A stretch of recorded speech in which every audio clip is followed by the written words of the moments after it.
Във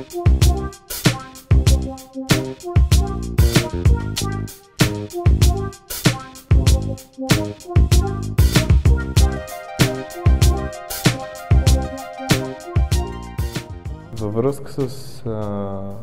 решението на ДКЕВР за определяне на цена на достъп,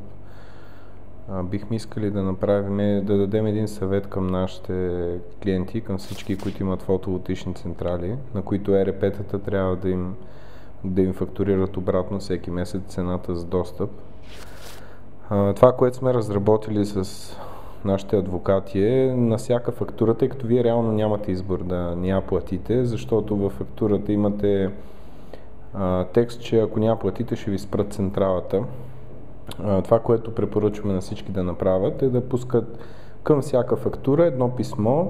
адресирано до изпълнителния директор на съответното електроразпределително предприятие относно фактура номер еди-кой си, която ви е дошла при вас,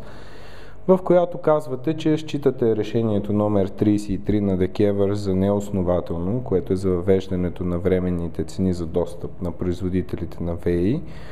че считате, че е неправилно това да ви принуждава да платите фактурата и вие ще я платите, но един вид не сте съгласни с нейното плащане. Трябва да го правите това поради следните причини. Първо,